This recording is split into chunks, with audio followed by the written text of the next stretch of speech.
Hello, everyone. I'm Dr. Nina, Director of TOVA Community Health, back for another TOVA Tuesday episode. I want to share with you, I have a great guest today, Miss Nurse Wendy, who is the Chronic Care Management Program Coordinator at Family Medicine at Greenhill, and she's also the Nursing Supervisor. Wendy wears many hats and is so super talented in so many areas. But today we're going to talk about the importance of having a nurse on your team and about care coordination. So I want to invite Nurse Wendy to TOVA Tuesday today. How are you? Excellent. Thank you, Nina. How are you? I'm doing great. We're both nurses. Our background is in nursing, and we, come from so many, we wear multiple hats in so many areas. Absolutely. But I was just so impressed, Nurse Wendy, about your background, and just wanted to share with the audience, like, what made you become a nurse and want to serve the community in so many ways that you do. Well, I have to tell you, I always wanted to be a nurse ever since I was a little girl. My mother was a nurse, my father a doctor, and wow. I just always drawn to my mother talking about her experiences in nursing training and as a nurse. And I toyed with medicine, but then in my young mind, I decided that being a nurse would really fit in well if I wanted to fulfill another dream of mine, which was be a stay-at-home mom if I were lucky enough to get married and have children. And I felt that nursing was a career I could leave and then come back to and jump right back in. And indeed, that is what happened in my life. And I never regretted it 1 minute. Not only did it fit in well with the family model, but it was a profession that I loved from day one and still do, actually. That's great, Nurse Wendy. And I just want to say, your educational background is impressive, going to Georgetown University, getting your Bachelor's of Science in Nursing and your Master's at Columbia University, but also that you have such dimensions as well in your expertise as a certified hypnotherapist, specializing in smoking cessation. How did you get into that? And are you currently doing that and offering that at the practice?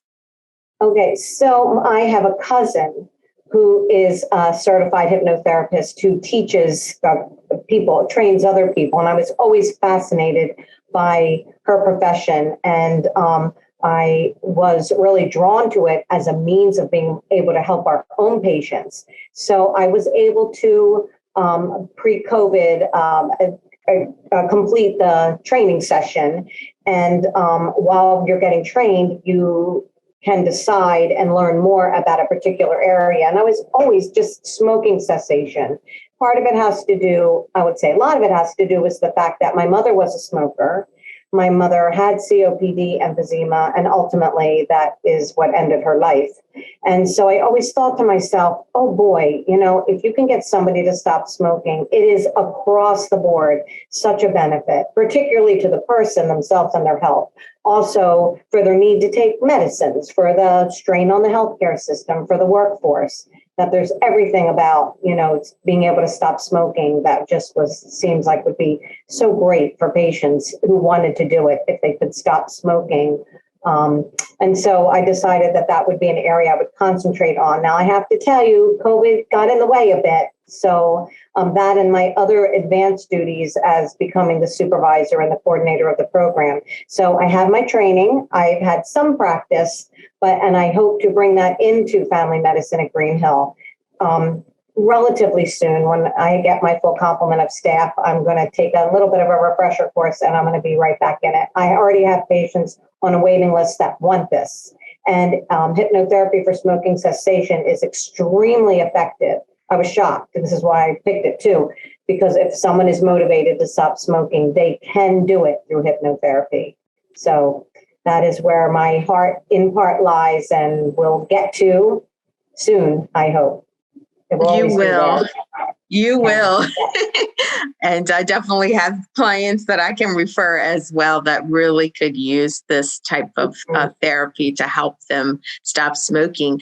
But one of the things about the COVID pandemic is we have all tried to find ways and hobbies to cope with such all of these uncertain times that we're living in right now. And I'm a violinist, but you're a vocalist.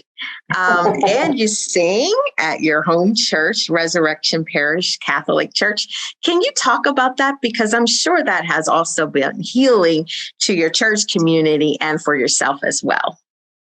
Yeah, sure. I'd love to speak about it. So we all know that with the COVID pandemic, a lot of the church services couldn't happen because of, the mandates of not gathering large groups of people. So our church, for much until recently, and we may go back to it again now, but we would record the service ahead of time that would air on YouTube on Sundays. So we would get together and we would be standing very far apart in our church, and our priest would come and we would actually do a mass, and then it would be recorded and then played on Sunday. And I had to say at first, I was like, well, I mean, how is that really like going to church? Nobody's in the church. We're standing there doing our thing. But it ended up being a very moving and unique experience. Very small. There were only like 4 people. The people, the priest, the vocalist, the guitarist, and the person with the camera. But it ended up being such a very beautiful experience. I was surprised at, so I was so happy to be a part of that. And then we were able to show that to our parishioners. They could check in on Sunday, and we got so much feedback about just feeling so good to be able to partake in a service again. So, I'm very thankful, always have been very thankful to God for the ability to sing. And, I was told by the nuns when I was young, singing was praying twice. So I was like, good, get it in, get extra points in there by singing and as praying. But it is singing as praying. And it's been wonderfully healing and comforting, I want to say, to me and hopefully to the other people in our parish as well. Wow. So think about that. Well, I have to come to one of your concerts, so I'm going to put that on my bucket list. I want to hear you sing. I won't have you do it right now on TOVA Tuesday, but I'm sure. Yes, and we're not going to be doing anything soon in the public, my partner and I, because of COVID again. But when things clear up, I will let you know.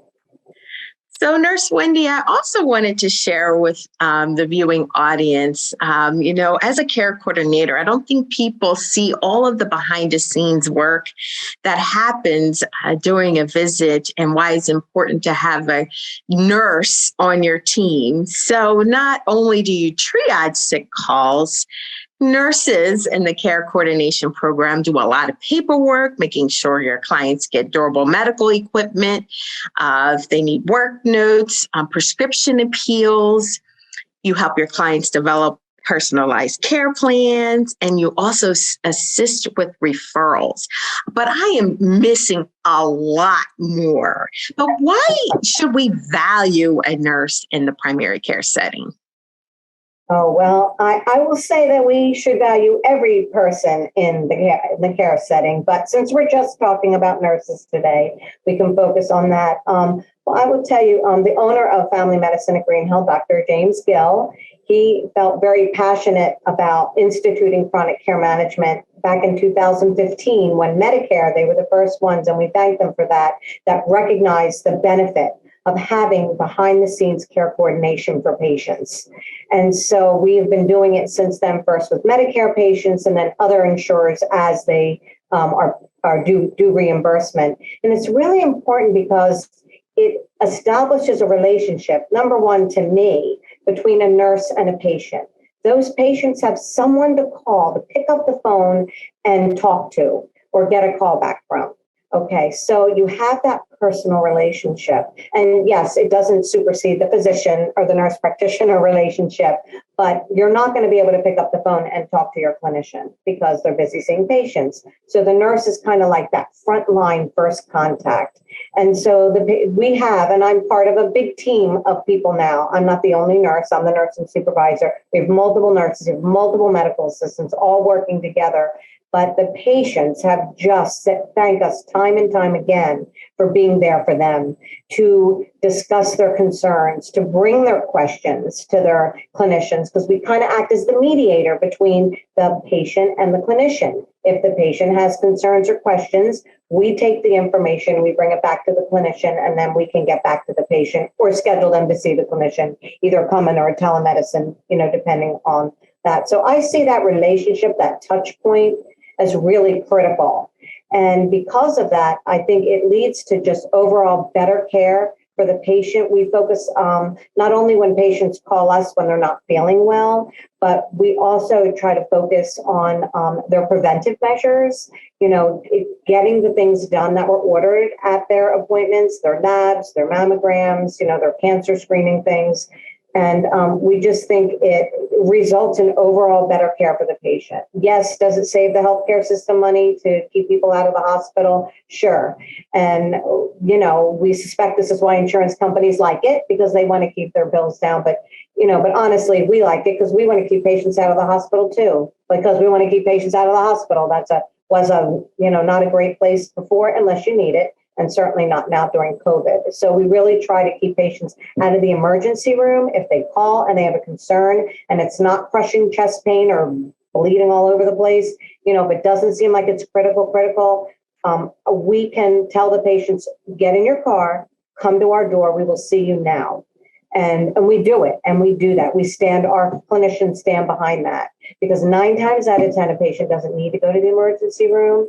And so we can avert that. But if they do need to go to the emergency room, I always tell the patients, it's kind of like a little bit of a joke, but if they come to our office and they need to go to the emergency room, they get the Disney Fast Pass and they get a call to the emergency room and they get right in. So how can that not be better than going to the emergency room and sitting for 12 hours, kind of thing. So we really try to do that. And it's in part our office policies and in part because of the nursing staff that are there to care for the patient, to answer their questions, to help them get their tests done, and help them with the barriers that undoubtedly, all of us, besides being in healthcare ourselves, we're likely patients somewhere. And I know I've experienced my own personal barriers, to getting the sleep study done or getting the durable equipment for my in-laws and things like that. So there just are those things that, they can use the helping hand of a nurse and the CCM team. So I'm really proud to be a part of it, and I really love it, and such a dedicated staff. I'm not sure if I fully answered your question, but I did talk. Oh, yeah. And I also want to say, for the sickle cell community and our clients, that you have, embraced them under your umbrella, and they get just such high quality care. And I'm just so grateful to have your expertise and Dr. Gill's and all of the providers in the practice. But one of the things you do too is, for our seniors, you help to put together all of their paperwork and making sure they meet their quality indicator points for their Medicare Wellness exams.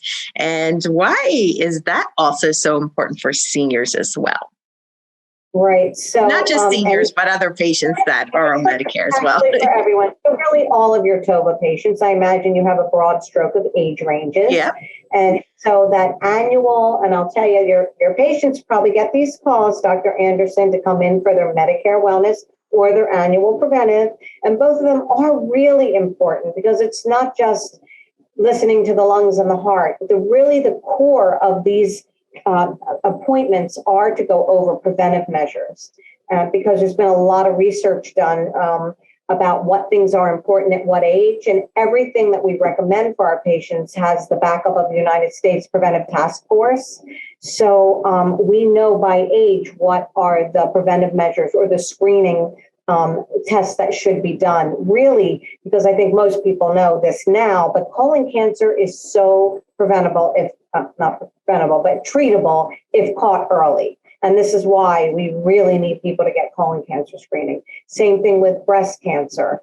Same thing with lung cancer if a patient has a history of smoking, past or present. The lungs, the low-dose CT CAT scan now. They're just are indicators that we know now that if we can drill into and get that information, have the patient get the tests, that we can really help them be healthier, live longer lives, avoid some of the things that were not possible in the past. We're lucky that we have the knowledge that we do now for the preventive measures. So coming in for that Medicare Wellness visit it's something I'll tell you that Medicare is very, very adamant that they want their patients to have.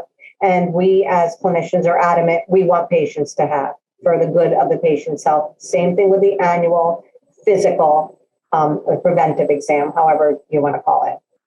So that is our goal. And can I just mention one other thing for your TOVA patients as well, because I know that they, face unique health conditions and circumstances. Post-hospitalization, it is critical to touch base with your clinician, your primary care clinician, with either via telemedicine or an in-office visit. And as you can imagine, medication sometimes gets changed in the hospital, and we don't always know it. Sometimes there's a doubling of medications or, just things that don't go well together. So having that is critical for all patients, I would think, particularly the sickle cell population, to have that as well. It just leads to, better care and decreased rehospitalizations. Nobody wants to go back. And they found that the strongest indicator to prevent that from happening is having the post-hospitalization visit with your clinician. So that's a shameless plug, but it's really, really important, and research backs that up. And I also want to say that, we call our patients a lot. We stay on top of them, and we know when they're in the hospital, and we call them within those 7 days to sort of tie in those loose ends and provide that transition of care, which is very important, like you said, Nurse Wendy, to make sure that we reduce that likelihood of them being readmitted for the same issue. So, and especially with COVID right now, we really want to try to keep our clients out of the hospital if all possible. Exactly. Yeah. So I also wanted to just share that I know there's been some challenges in the past for reimbursing nurses for their time.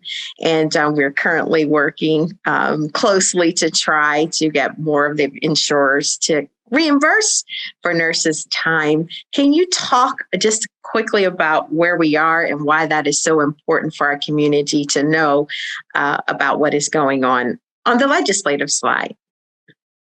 Sure. I can just give you a kind of a broad stroke. I mentioned before that Medicare was the first insurer, I guess they are an insurer, to pay for chronic care management. So that's a federal plan. So that's everywhere in the entire country. And that was initially the only insurer that paid for chronic care management. Then Delaware Medicaid, the Medicaid's either Highmark Health Options, AmeriHealth, Carnitas, they also jumped on board and do pay. They recognize the importance of pay for chronic care management.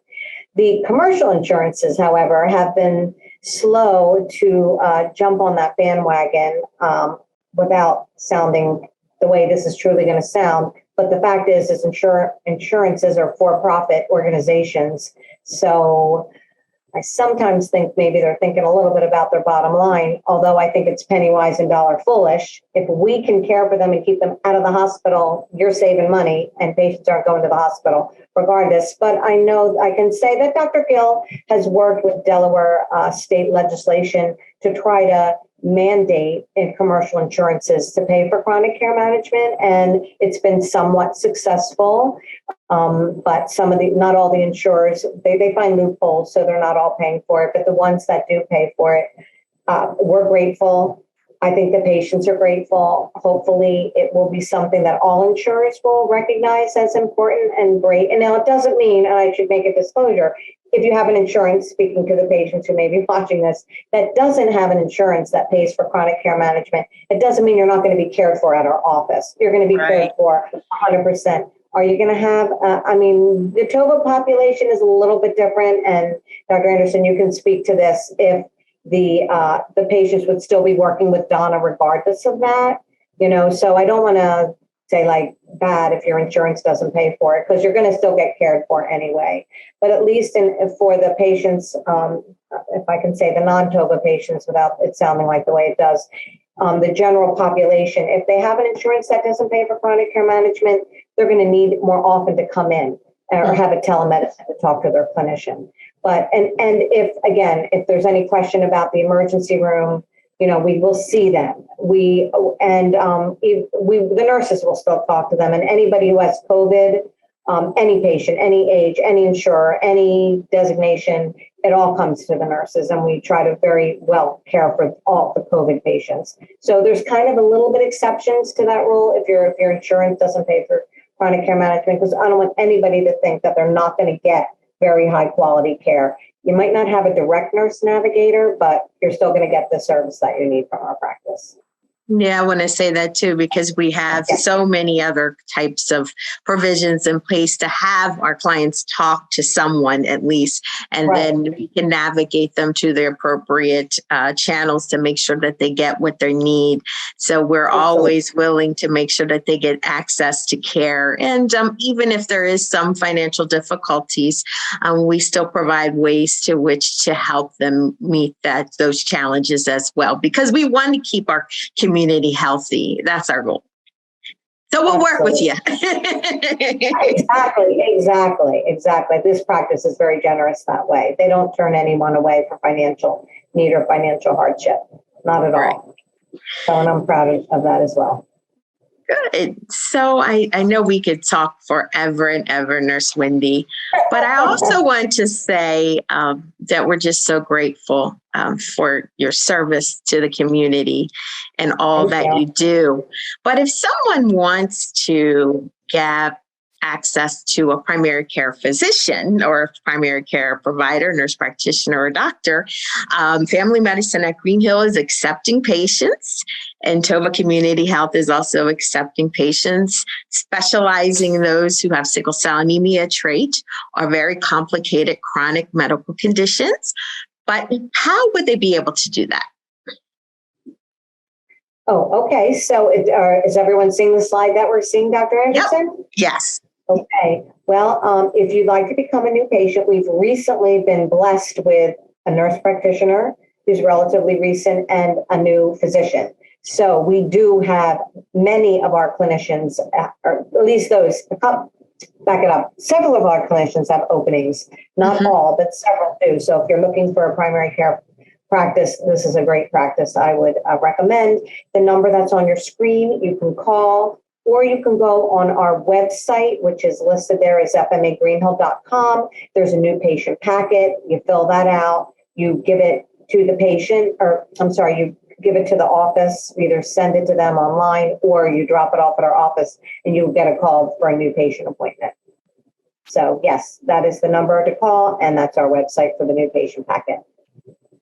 Thank you so much for that. And if there's any questions, you can always call the office at 302-429-5870, and someone will be able to direct you to the right place and get you what you need. So before I end, Nurse Wendy, is there anything else you would like to share with the community? Be well, be safe, and have a happy health. Okay, sorry about that. We're here for you. We're here for our patients. I will say that our patients seem to be very pleased overall with our practice. We're not perfect, but we do the best we can. Yes, and it is a challenge for independent providers and independent practices also to continue to provide services. And we've seen a lot close in the past couple of years, but Family Medicine at Greenhill is growing and expanding. So even with the challenges, you guys do such great work, and we're grateful for TOVA as well that we've been able to hang on even in these uncertain times. So we're willing to take you on and provide all of the care that we can to keep you healthy and well. So, Nurse Wendy, I want to thank you. Thank you so much for coming on TOVA Tuesday today. My pleasure. Thank you for inviting me. Great show. If you want to learn more about TOVA Health TV, please visit us on our Facebook page at TOVA Community Health or Instagram at TOVA Community Health. If you like this show, we would appreciate if you can make a donation through our donate app, Cash App at $TOVA Health, or our PayPal linked at contact@tovacommunityhealth.org. So again, I just want to thank you, Nurse Wendy, for coming on TOVA Tuesday today, and we will see you back for another episode of TOVA Tuesday. Take care and have a good day. You too.